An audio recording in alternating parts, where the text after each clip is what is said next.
It's taken me half an hour, but I found it. I've got it beeping. I was reversing, and you should never reverse when you know you can hear something. And it's in that tree. There's a function to beep and flash. And I just followed the thing. Now I've got to make sure, there it is. I've got to make sure it doesn't fall in the water.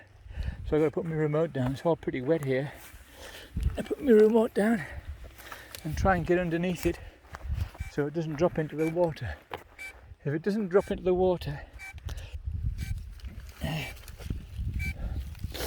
going to be a good chance of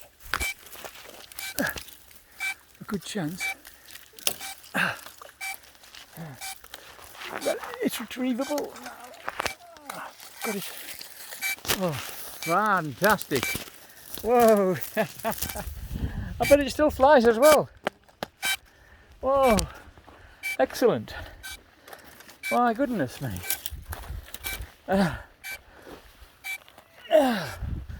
Oh, wow. I've got my boots soaking.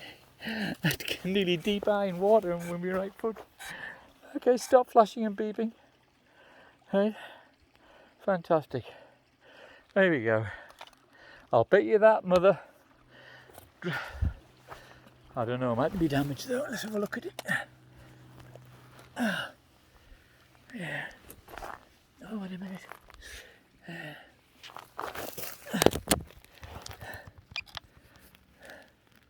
Wow. Look at that. Now look at that. I'll bet you that flies. I'll bet you it flies.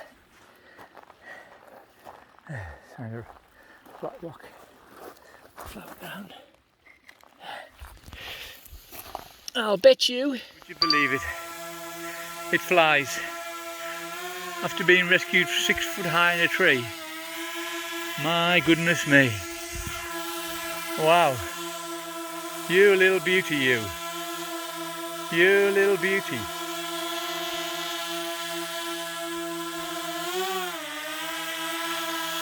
Right. That is fantastic. Well, I tripped about 100 metres in that tree there. It was in there. I was backing up, turning round slow to be clever, but I wasn't so clever. Anyway, it's only got a few minutes battery left.